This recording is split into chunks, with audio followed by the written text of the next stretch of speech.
All அஸ்ஸலாமு அலைக்கும். எல்லாரும் எப்படி இருக்கீங்க? ஹாப்பியாக சந்தோஷமாக பாசிட்டிவ் எபிசோட டேவை ஸ்டார்ட் பண்ணியிருப்பீங்கன்னு நினைக்கிறேன்.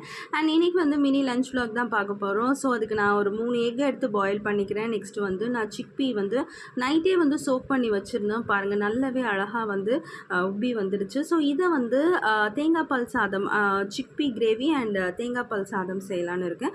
ஸோ என்ன மாதிரி ரைஸ் வேணால் எடுத்துக்கலாம். நான் இன்றைக்கி பாஸ்மதி ரைஸ் தான் எடுத்துக்கிறேன். ஆக்சுவலி தேங்காய் பால் சாதம் வீட்டில் இருக்க ரைஸ்லேயே செய்யலாம். பட் நான் இன்றைக்கி வந்து பாஸ்மதி ரைஸில் செய்யலாம் அப்படின்னு சொல்லிட்டு ரயானுக்கு வந்து கொஞ்சம் கோல்டாக இருக்குது. ஸோ மஞ்சத்தூள்லாம் போட்டு கொஞ்சம் கோல்டுக்கு வந்து தொண்டைக்கு எதமாக இருக்கும் இல்லையா, அதனால் நான் கொஞ்சம் கோல்டன் ரைஸ் மாதிரி செய்யலான்ட்டு பண்ணிக்கிட்டு இருக்கேன். ஸோ இது சீக்கிரம் ரெடி ஆகிடும். அண்ட் இது வந்து பார்த்திங்கன்னா நான் கோக்னட் ஆயிலில் தான் தாளிக்கிறேன். இந்த கோக்னட் ஆயில் உங்களுக்கு வேணும் அப்படின்னா நீங்கள் வந்து எனக்கு டிஎம் பண்ணுங்கள். இது வந்து 916 அக்மார்க் கோக்னட் ஆயிலுங்க. ரொம்ப சீப்பான ப்ரைஸ்லேயே உங்களுக்கு வந்து கிடைக்கும். ஸோ கண்டிப்பாக